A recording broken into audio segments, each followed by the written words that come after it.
Let's talk about Syracuse basketball in a full podcast, shall we?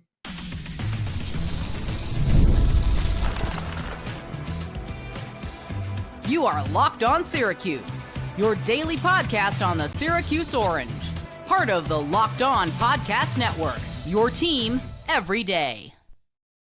Hello, everyone, and welcome into Locked On Syracuse. I'm Jackson Holzer, and thank you for making us your first listen of every single day here on the Locked On Podcast Network, where it's your team every day, and we are free and available wherever you get your podcasts. And on this edition of Locked On Syracuse, we are joined by Neil Adler from Inside the Loud House, because yesterday morning, he wrote an article about Syracuse basketball. Now, a quick disclaimer about Neil Adler, okay? Neil Adler is one of the more positive people that I know. He will always look at a glass half full rather than a glass half empty. But he wrote an article about Syracuse basketball yesterday, and he is, quote, disheartened by the way the team has looked so far. And so we're going to talk about a lot of Syracuse basketball on this show. We're going to go over Adrian Autry's future. We're going to talk about the current state of the program in general. And finally, what needs to change with Syracuse basketball. And that's where I invite you, the listener, part of the audience, comment in the comment section below. What do you think needs to change within the Syracuse basketball program? Before we get to everything, this episode is brought to you by Game Time. Download the Game Time app, create an account, use code LOCKEDONCollege for $20 off your first purchase. Neil, thank you so much for taking the time here. I want to start off talking about Adrian Autry's future with you, because one thing that you did write in your article is that while the team has certainly not looked good, it hasn't looked good, period, end of story. We all know this. Mm-hmm. You're not at the point where you would let go Adrian Autry, okay? Mm-hmm. So my question to you is this. At what point would you let go of Adrian Autry? Well, Jackson, thanks for having me on, and I appreciate your kind words on my positivity about my alma mater. Happy New Year. Yeah, and the article came. It's not even just about about this season. It's frankly about the program's kind of decline ever since it joined the ACC.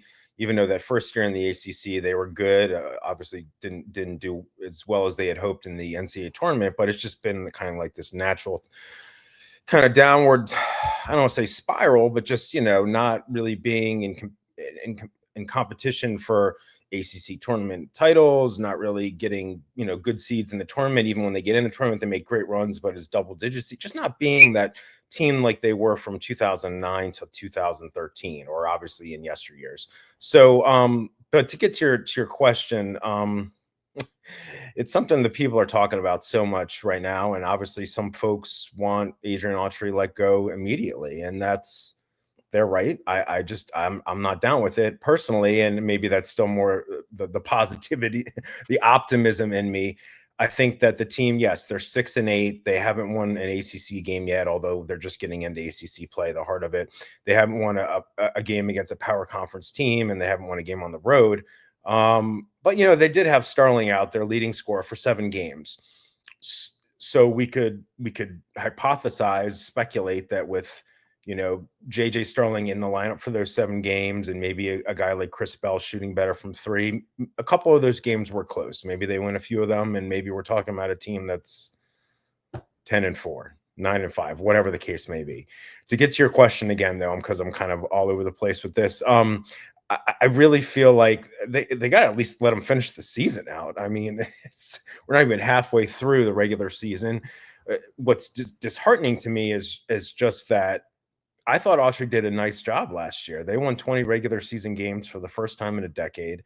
Yes, they missed the NCAA tournament for the 3rd straight year. They had a lot of sophomores, obviously the Benny Williams situation. Chance Westry didn't play at all. Naheem only played a little less than half the season. So to win 20 games was, I thought, not bad. It just seems like they're sliding backwards. That's my frustration. But I feel like you still got to let them play out the year, because Starling's with Starling back in the lineup. Let's see how they do. Although, Jackson, I feel like you and I have talked about this offline, and maybe you've even, mentioned on other shows or on social media. It's, if this team, if they lose less or win fewer than 10 games, is that like the barometer? And this is something you and I have definitely talked about. Even if they just completely, excuse my French here, continue to stink up the joint, they do have a top 10 class coming in next year. And people are saying, oh, well, if Autry's let go or if some assistants are let go, what does that do with that class? So there's obviously a lot of stuff out there. I think even if they win fewer than 10 games, assuming this 4-member 2025 class is coming in, and everything's good with Sadiq and Cayenne, et cetera, I think you got to give Autry a third year. I think you have to. Some fans might not like it. Some fans obviously just frankly wished that Syracuse with their head coaching hire went outside the Boeheim family tree. And that's fine. That I get all that. But I think you got to give him a third year, even if it's a disaster the rest of this year. That's just, but again, if they go 8-23, 31 regular season, and John Wildhack decides that's just completely unacceptable. I like Red as a person. I'm not sold on him as a head coach, but I'm also not sold that he can't be a good head coach. I think last year was solid, and this year there's 7 new faces, and I'm not making excuses. It's just there's just a lot that goes into it. But I don't know, man. I think he's going to get a third year no matter what their record is. What do you think? What do you think what's the if they finish 17-16, even if they miss the big dance, he's not getting fired, but if they go 8-23, is that kind of, or 10-21, is that, where's the line in the sand, so to speak, I guess is, I'm curious about. It's very hard, honestly. Yeah, it is. It is. It also depends on how they look. Now, that's part of it too. Totally. That I want Autry fired, but I say that as a projection. I'm projecting that this is going to be a terrible year. I'm projecting that they might lose. They might put it to you this way. I think the football team might finish with more wins. So that means Syracuse basketball at this moment, I'm projecting them to win 9 or less games. 9-22 or worse. So 9-22 or worse. Yeah. The NCAA tournament's not going to happen. Okay. I would agree with that. So is the ACC tournament going to happen? Is the ACC, if you miss the ACC tournament, that would be really a shame. At this point, it's almost like, well, how many wins do you need to make the ACC tournament? Well, yeah, that's part of it too. Yeah. It's hard to put a concrete number on a line. I think it's more just like eye test, and they with Starling back, and certainly they're gonna have some tougher games, although the ACC is super great this year, other than Duke. But with Starling back, and if Bell gets if guys, do they look better, even if they're losing games that we all kind of assume they're going to lose anyway? Are they getting blown out, or are things close, or blah, blah, blah? So I agree with you. It's not just numbers. It's the eye test, or just kind of, but it's just, it's a shame where we are. Not just in this season, but just, it's just, Syracuse is what, number 6 or number 7 on the all-time wins list. It's up there.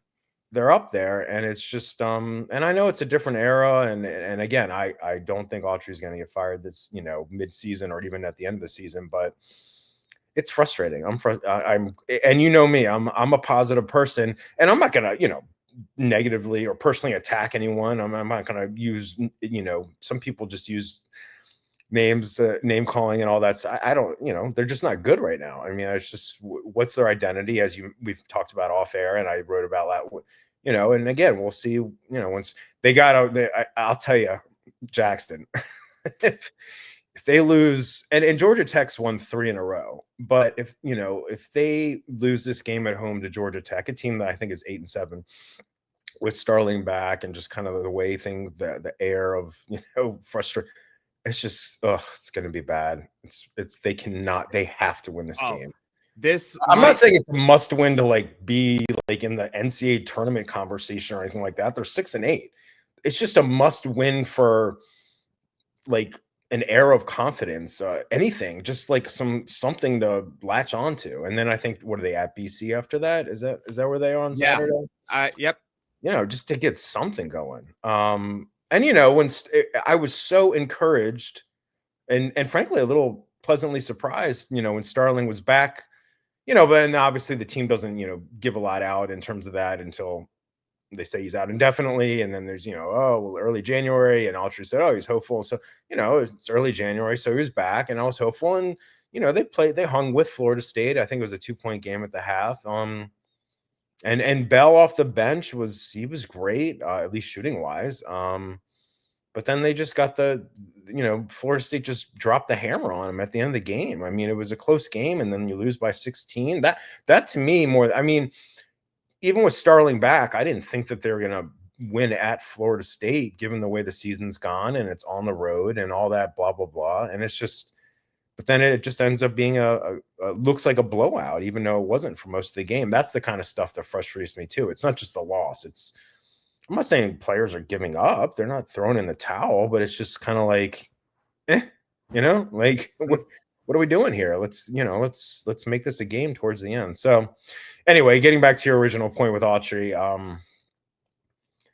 the other thing is I just, assuming this team struggles and to win, it's just like, I don't want this to be like the dominating story. I mean, I wrote my article yesterday and I stand behind it, and I love my alma mater, and I got my Syracuse shirt on and blah, blah, bh blah, blah. And you too, man. Like I love Syracuse, but I call it like I see it. I'm frustrated. I'm not like, saying, this guy's garbage, that guy's trash. I mean, they're just struggling. But I just don't want the Autry, talk to be like the dominating story. I want the team's performance on the court to be the story, and I want them to win some games, and I want to see progress, and then we'll see what next year holds. It's just, ugh.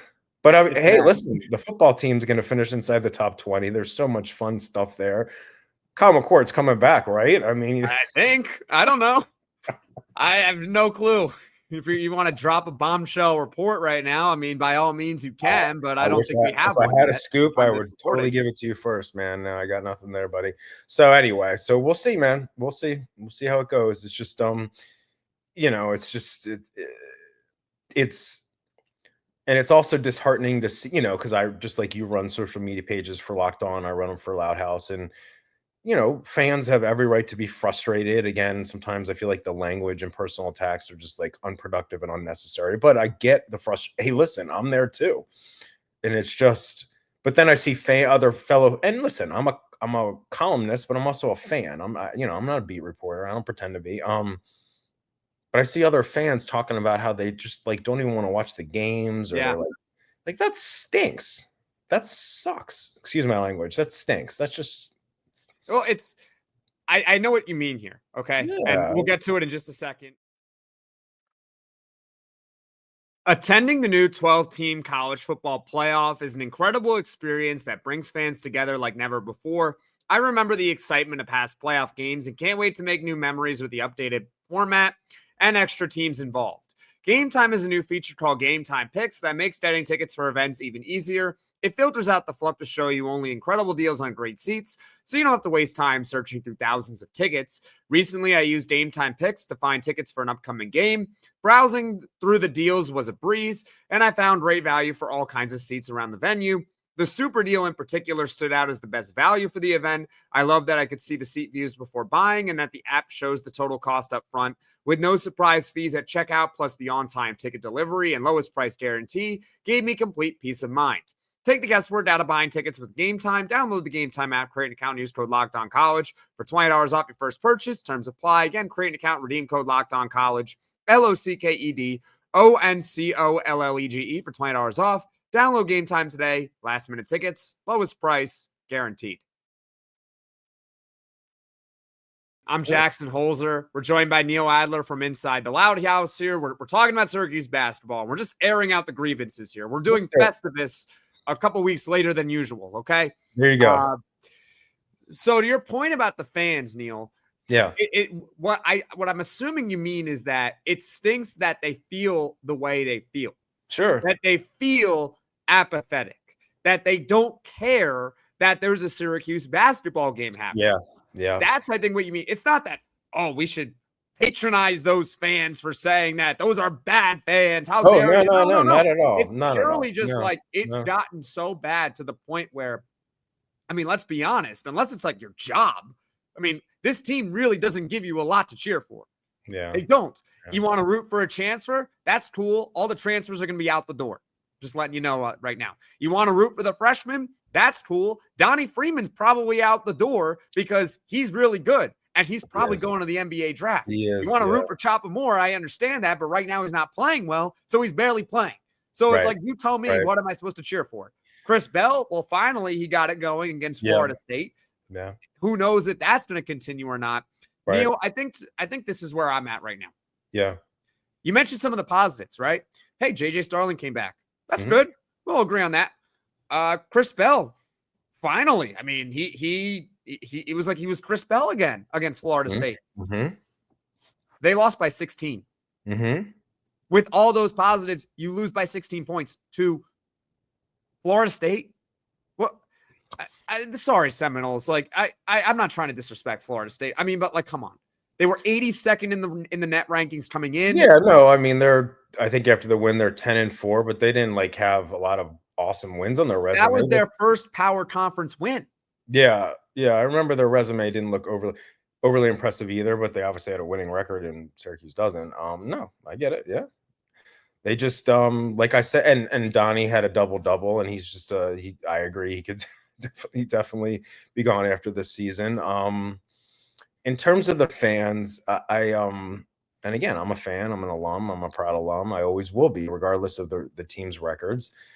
It's just really the one thing I think I mentioned it in my piece, that sometimes when we get emotional about a sports team or just anything in life in general, you either overgeneralize, you exaggerate, you let your emotions get the best of you. So like when I see some comments like on the Loud House social media pages, and I respect everyone's takes unless they're just like, derogatory language or, just inappropriate stuff. But when some folks are saying this is the worst Syracuse basketball team in the history of the program, I'm not saying it is or it isn't, but how do you say that 14 games in? That's You can continue.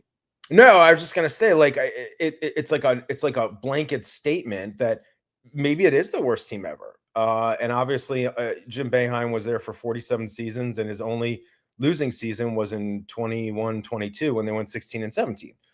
And this could end up being the worst. But I mean, I just feel like sometimes when we make that kind of generalization, even though the team right now, their defense is absolutely dreadful. They're not a good three-point shooting team, although they did shoot 40% from three against Florida State.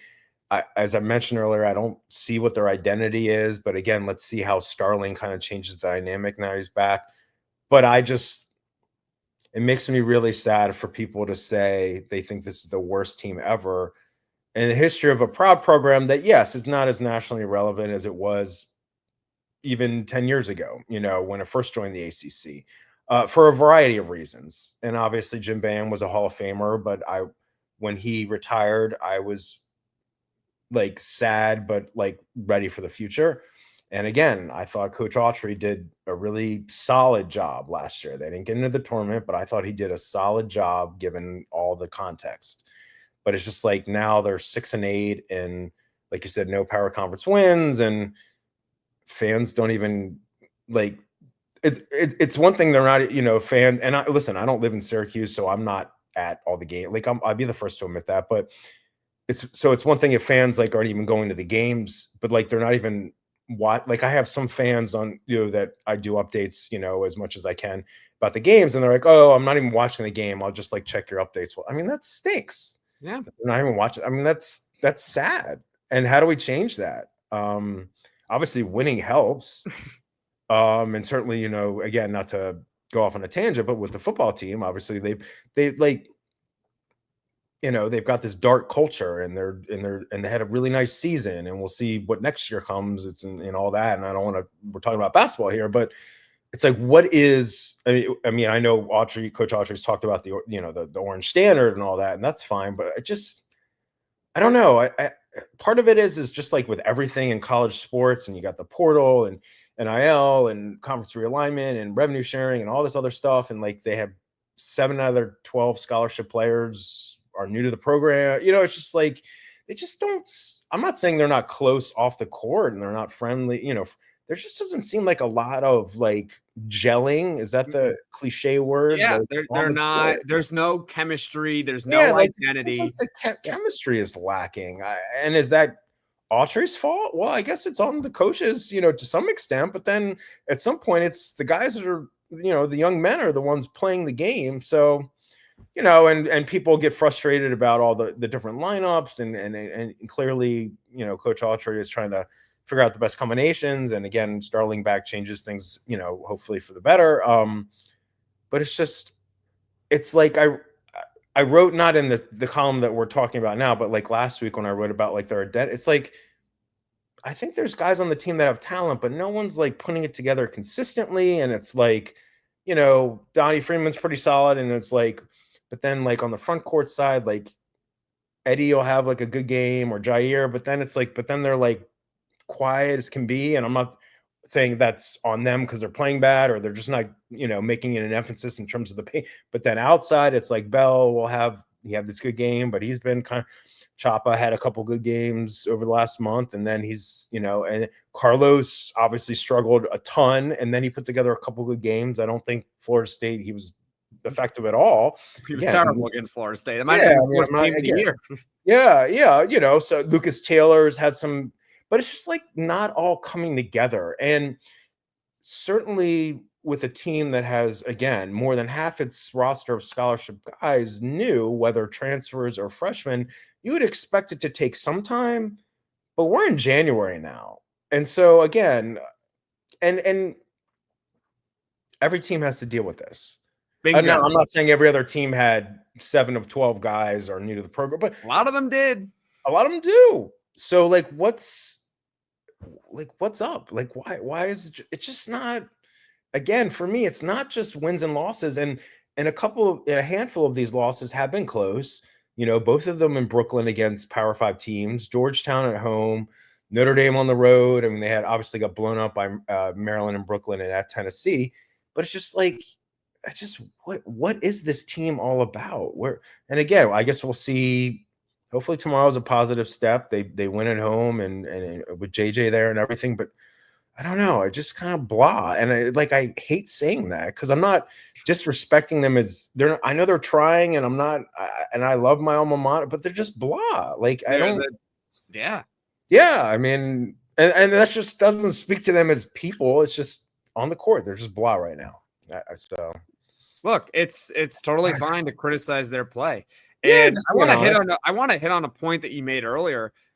Look, the next 2 games are Georgia Tech and at Boston College. Georgia Tech, you're watching that. Me and Neil, the reason why I said tomorrow is because we're recording this on Monday night. But by the time you're watching or listening to this, It's Tuesday. So there's a game tonight against Georgia Tech at 7:00 Eastern inside the Dome. And then on Saturday, they're at Boston College at 3 p.m. Eastern. I want to hit on that because we're talking about making the ACC tournament. Those are 2 not very good teams in the ACC that you're going to have to beat out to make the conference tournament. Yeah, that's where we're at right now, making the conference tournament. That's how bad it has gotten. I'm not going to sit here and try to argue that it's the most impactful games that Adrian Autry's ever coached, because Autry's coached impactful games. I mean, last year down the stretch was very impactful. Last game of the regular season, they had to go to Clemson, right? If they beat Clemson on the road, they might have had a chance at an at-large bid with a small ACC tournament run. And of course, if they were in the ACC tournament, which is obviously a big game because it's win and you got to keep winning in order to maybe get in at an at-large or maybe win the conference outright, but you get the idea. But these might be the most important. Not the most impactful, most important. Because if they don't beat Georgia Tech at home and they don't win at Boston College, these are 2 bottom feeders in the ACC. Like, who are they going to beat? They can't beat those teams. Yeah. Autry, look, he's not going to get fired this season. He's not going to get fired during the year. It's in season, yeah. But if you lose those games, you might not make the ACC tournament, and that might be the line for him. And as far as team chemistry, you hit it. Every team deals with it. They all deal with the same problems. Louisville just had their entire roster turned over because they changed their head coach, who also stunk, by the way. They still have to deal with all that. They're a much better team now, by the way. Yeah, they're Rebuilds don't take long. Michigan, rebuilds don't take long, guys. Actually, NIL and the portal, I think, makes it easier because that's neither here nor there. From big upsets to game-winning drives, the NFL playoffs are better with FanDuel because right now new customers can bet $5 and get $200 in bonus bets guaranteed. That's $200 in bonus bets, win or lose. The FanDuel app gives you everything you need for live bets, same-game parlays, and so much more. And folks, my Super Bowl pick, probably jinxing them, the Buffalo Bills. If you agree with me or disagree with me, it really doesn't matter. You can put your money where your mouth is at FanDuel. Just visit FanDuel.com to join today and get started with $200 in bonus bets. That's FanDuel.com. Make this playoff season unforgettable with FanDuel, an official sportsbook partner of the NFL. We're joined by Neil Adler from Inside the Loud House here. We're talking about the current state of Syracuse basketball, Adrian Autry's future. We've kind of beaten it to death now that this team is not very good. So I guess I don't know how Syracuse can really salvage this year, but how do they turn the program around in general? That's a good question. And I do agree with you about these next two games being important, just from like a mentality, like a mindset, like Georgia Tech 8-7, Boston College, I think they're 9-6 maybe, but not, one game. I think they have one win in the ACC. Yeah, so let's take care of it. And I will also say I was on the ACC media call earlier today, and Autry did talk about, obviously the non-conference not being great for Syracuse as they went 6-5 and didn't beat any power conference teams and lost all their opportunities there. And he also spoke to how the ACC as a whole had some struggle, and they obviously got smoked in the SEC ACC challenge. But he also mentioned in terms of Syracuse's struggles this year, being 6-8 at this point versus last year when they, as you said, they finished 20-12 overall. I mean, he did mention the continuity and the fact that even though last year the team was made up primarily of sophomores, those sophomores had all been with the program for at least 1 year, even though they were still underclassmen. And as we've talked about a little bit ad nauseum, or at least I've rambled on about ad nauseum tonight, or this morning. Where are we tonight? This morning? I don't know where we are. This team, even though they have more veteran guys who are upperclassmen, graduate students, and seniors, they're new to the program. So it's just. So he did mention this, and again, I don't think he's making excuses, and I'm definitely not making excuses because every team has to deal with it. But he did mention like the whole continuity thing. I just had hoped that come early mid-January, come the heart of the ACC schedule, this team would be further along, even if their record wasn't super great. So to answer your question, how do they fix things? Whew, I have no idea.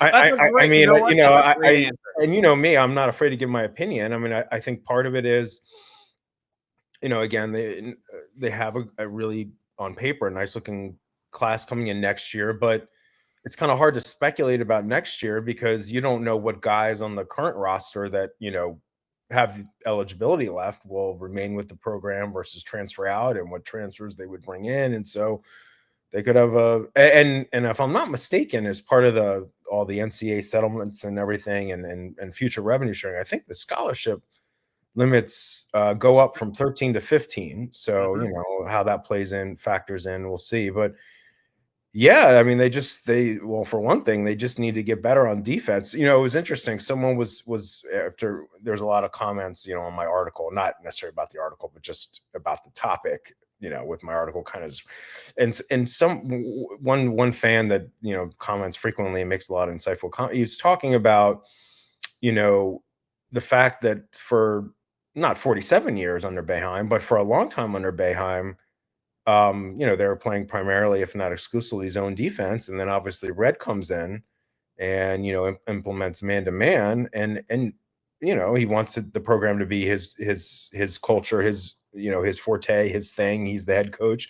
But I mean, he was an assistant under Boeheim for a long time when they were playing zone. And he was a player in the early 90s. I assume they were playing a lot of zone back then, but probably not exclusively.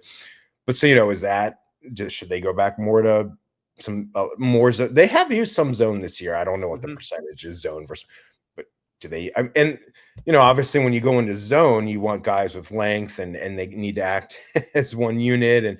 And it's the mantra is it can be harder to rebound out of the zone because you're guarding an area, not a player. And actually, Syracuse, one of their bright spots this year, they're not. I'm not saying they're like the best rebounding team ever, but they're a credible rebounding team. Their defense just stinks. Their transition defense really frustrates me when I see guys they don't even, run back hard. I'm not saying that happens all the time, but that's just like, you got to run back hard. The 3-point shooting again is wildly inconsistent, and they've got some guys in the front court that I think can do damage inside, but it's just there's not, the other thing on offense for me, it's like it feels like a lot of just I don't know, some ISO ball, but just not a lot of fluidity, not a lot of like pick and rolls, and obviously with Eddie, he's a great passer, but like do pick and rolls with other dudes too, and have player movement, guys moving without the ball, and it's just like I don't know, it just seems kind of stagnant, and it's not just about the 3-point shooting woes, it's just about what is this team's identity going to be under Red. He said last year, prior to his first season, that he was going to play primarily or a lot more man, if not primarily man, up tempo and forcing steals and getting out in transition. They don't do a lot of that. No, they're not getting a lot. They're and in recent games, and Red alluded this on the ACC caller today. They're turning the ball over way too much and giving up way too many points off turnover. Their opponents is getting a lot of, free buckets out of that. So they're just not taking care of the ball well. And it's just like, so where are we with this team? And what is Red's philosophy? You want to play up tempo, you want to get out, run. Why isn't Chance Westry playing? That's a whole another thing. Like I've had so many people ask me about, and I I'm not there at practice, so I don't pretend to be like, this fly on the wall, but dude was a top 40 recruit coming out of high school, and why isn't he playing? I'm glad to see Kyle get more minutes, and obviously Chapa's minutes go up and down, and he's had some turnover issues, and Carlos, people think he shouldn't be playing at all. I mean, I don't know if I agree with that, but it's just all over the place. Of course, none of this is answering your question at all, because you asked me about how this. I don't know how. You had no idea. I don't know. I mean, I think again, it's like, you don't want to like write off the season. I mean, you still have 17 regular season games, and then hopefully the ACC.